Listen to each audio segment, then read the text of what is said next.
Tinatagong baho ni Senator Risa Hontiveros na halungkat matapos aminin ni Health Secretary Ted Herbosa ang nawawalang malaking bahagi ng 89.9 bilyong pondo ng PhilHealth.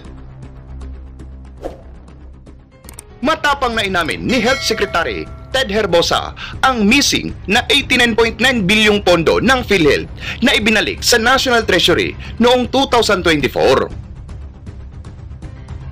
Sa budget briefing ng Department of Health sa Kamara ay tila na corner na si Herbosa at taas noong inamin ang nawawalang pondong ibinigay ng gobyerno para sa PhilHealth noon na kung saan hawak lang ng isang malaking daga na nagsamantala nito hanggang ngayon. And we expect kasama doon yung 53 na subsidy for the premiums of indirect or indigent members. Speaking of PhilHealth, in 2024, the government actually transferred back the amount of 89.9 billion to the Treasury. And I recall there was a statement that you made that this amount of 89.9 billion would be earmarked solely for health-related programs such as the Health Emergency Allowance. May I know if that has really happened? Yes, Mr. Chair. Ang nakuha is about 60 billion. And about 30 billion was used to pay the health emergency allowance because there was a deficit in the health emergency. Nabayad yung 27.4 billion for health emergency allowances. Doon na-complete yung 104 billion because that was a deficit. The others, they were put on other projects and I think DOF ang nag-decide where the rest of the excess funds were put. Right now, still I requested the DOF na gamitin sana for health projects like infrastructure, health, HPEP, or hospitals para at least makatulong sa healthcare. In fact, when I told him kahit na roads yan, that actually help save lives kasi in some remote areas, building of a road actually allows a patient to access healthcare faster, even bridges actually. So may 30 billion na TRO and we are all awaiting the decision of the Supreme Court. Either way po, Mr. Chair, I will be happy whatever the Supreme Court decides. If they tell us to return it, we will comply. If they tell us it can be done, it will actually help health budgets improve implementation of UHC. Thank you, Mr. Chair. So you're telling us that of the 89.9 billion, around 30 billion was spent for the HEA. The rest you do not know exactly where that money went. I do not know exactly, but I think the DOF knows details of where it was used for funding. Ang tanong ko po, pag inutos ng Supreme Court na ibalik nga yung perang iyon, may programa na po ba, may plano ang DOH kung saan pupunta yon? Because I think that that money could have gone, for example, to easing the burden and the costs, broadening the programs of PhilHealth for our people. Yes, Mr. Chair. According to the UHC law, all revenue of PhilHealth should be used for increasing benefit packages, kagaya ng ginawa namin sa dialysis, sa heart attack, tinaas na po namin. And then, pag binalik yon, we will actually use it for increasing benefits. And number two, if we pass the amendments to the UHC law, we are hoping it will have an amendment na pwedeng ibaba yung premium. Kasi dinictate by law yung pagtaas ng premiums ng PhilHealth. So ang amendment na nire-request is rate adjustments for premiums be actuarially studied by the PhilHealth Board rather than implemented by law. Kasi na-implement po ng law noong 2019, nagka-COVID. Pagkatapos, it was a 5-year implementation. We were still struggling from COVID, tinaas pa rin yung premium and ramdam naman ng lahat ng mamamayan yung difficulty na kinalta sa sweldo nila yung increased premium. So we're now returning it with increased benefits naman. Thank you for that, Secretary. Mr. Chair, just a few more questions. Maiba naman po tayo. I understand that the entry-level salary for a government dentist, I think that's salary grade 13, is in the amount of about 34,421 kada buwan. If you compare that with the entry-level or the salary for government nurses, that begins at salary grade 15, which is around 40,208 pesos for nurse 1. Bakit po mas mababa ang entry level ng mga dentista po natin? Yan po ang allocation na inilagay ng ating salary standardization. I think there was some laws that passed the Philippine Nursing Act that actually increased the entry salaries of nurses.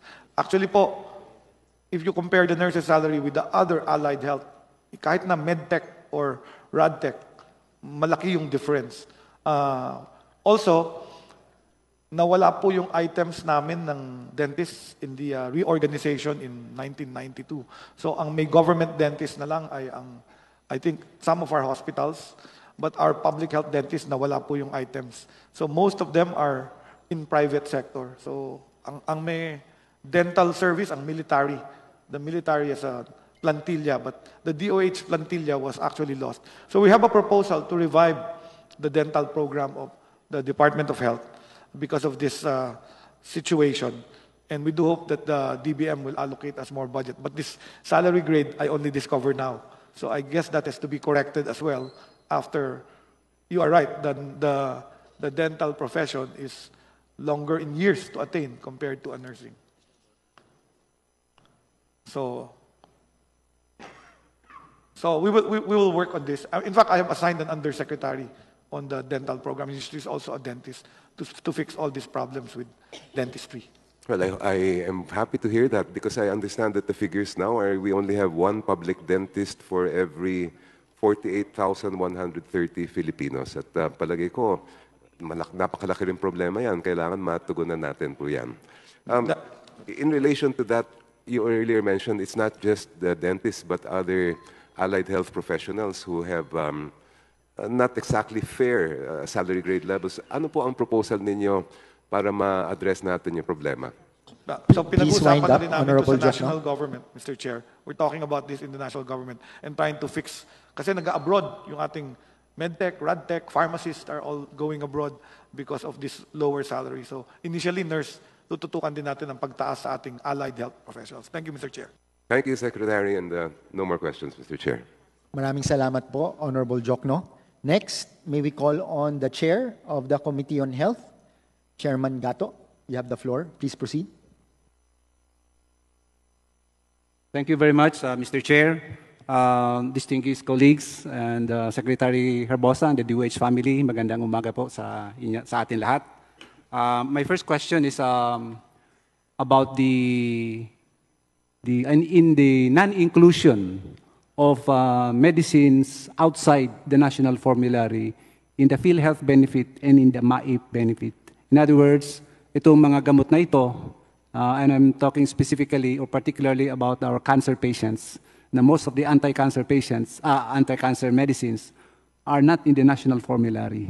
And yet, itong mga pasyente na ito ay kailangan, these are the financially and emotionally devastated patients na kailangan ng assistance from the hospital, from us legislators. Hindi natin matutulungan because of the rule, the regulation that only medicines that are included or that are in the list of the national formulary are covered by PhilHealth benefit and the MAIP benefit. May I know what is the DOH and the PhilHealth doing to address this matagal na problema? Thank you, Mr. Chair. This is a correct problem. Our PNDF, or the Philippine National Drug Formulary, has long had a waiting list of drugs that are already being used by the private sector, yet the government cannot access them because they have not been populating the Philippine Drug Formulary. So isa sa mga inutos ko po is to create the National Drug Committee, which is actually in the law, in the generics law, na dapat may National Drug Committee na nagre-review kung ano yung mga gamot na ipapasok. I think I'm going to receive already the proposal for that administrative order. The other thing I've done is I discovered there are committees, like we have a TB committee, a integrated cancer committee created by law, and they recommend also to the secretary drugs that are already being used for cancer. So recently, in the last board meeting of the Integrated Cancer Council, hiningi ko na lang doon sa medical societies yung drugs already in the clinical practice guidelines. Kasi doon sa UHC law, pag nasa CPG, pwedeng ponduhan ng credit ng PhilHealth or ponduhan ng government. So all I need to do is get the proposal from them and I will include it in the PNDF through their process. The last one is we also put in the special provisions of the MAIPIP na we allowed MAIPIP, which is the funds for medical indigent patients, to be used for non-PMDF drugs. And I thank the Congress for inserting that in the 2025 budget. So in the 2025 this year, nakakapagbayad tayo ng mga request for chemotherapy or cancer drugs ng mahihirap na mahal through the MAIPIP program. Yun po ang mga ginagawa ng Department of Health, Mr. Chair. So, do I get that, do we have a timeline on when will this inclusion of the MAIP benefit dito sa mga anti-cancer or medicines outside the national formulary, kung kailan pwede na ma-implement ito so that we can give assistance to our patients receiving these expensive anti-cancer medicines? Thank you, Mr. Chair. I give it 2 to 3 months because I was told by my committee yesterday they already have the AO. So once it's implemented, tuloy-tuloy na ang pagdagdag namin ng mga these important drugs na available naman kasi approved na siya ng FDA, hindi lang mabili ng public funds. So once we put it in the PNDF, marami pong makikinabang. Expect the next 2 months or 3 months, this will happen. Thank you, Mr. Chair. My follow-up question on this, may I ask the PhilHealth if you are addressing also this problem of the non-availability of PhilHealth benefit if the medicine is outside the national formulary list? Yes po, Mr. Chair. Thank you po for the question. Number one po, we're closely working with the HTAC, the Health Technology Assessment Council, and we actually gave our top 10 list together with the DOH, and they promised to do an expedited processing, and we actually asked if there can be a provisional absent the complete study, assuming there are already previous studies from abroad, and they are open to it. Also, I think we're also part of the amendment is to get, there are provisions that the board can also make provisional approval. So that's another, or exemption, which we're currently discussing on how we can already also implement that. So there is a possibility that even if the medicine is outside the national formulary, PhilHealth will now cover the cost of these unlisted medicines. Yes, we're reviewing the provisions before of the National Health Insurance Act, which allows the board, Section 37, to Section C, to see to it that the acquisition and use of scarce and expensive medical technologies and equipment can 37C1 RA 7875, showing that the exception granted by the corporation will allow drugs to be included in the Philippine National Drug Formulary unless explicitly exception is granted by the corporation. So we're looking at that provision in the National Health Insurance Act. Para naman magsama yung PhilHealth at saka yung MAIP fund for this very essential and at the same time very expensive medicine. So can we expect that this year to be implemented, Secretary Herbosa? Yes, we will implement this because this is part of also universal health coverage, access to affordable medicines and the correct medicines. Thank you, Mr. Chair. This is a welcome news for us, Mr. Chair. So meron ng pakikinabangan na ngayon ng mga pasyente, ang mga MAIP fund. I'm just wondering, in your NEP, may I know why there is a decrease in the MAIP fund for 2026? Actually, nag-increase po. I think our NEP for 2025 was 22. Ngayon yata 24. At tumataas po yan after sa GAA. So if you compare it to the GAA, it is smaller. But to the NEP, it is higher. Parang ganun po ang Mr. Chair. In 2025, your NEP is 26.9 billion, and your 2026 NEP is 24.2 billion. I stand corrected po. Yan. Actually, dinagdag yata sa MOOE ng ospital. Yun So yung nakakabahala principle na bakit bumababa ang pondo sa MAIP. When in fact, Mr. Chair, dinagdag naman yung MOOE ng ospital. Kasi yung MAIP, binibigay din naman natin sa hospitals. So ang ginawa yata ng DBM, dinagdagan ng 15% increase ang MOOE. Tama po kayo, bumaba nga po ng 1.7 billion.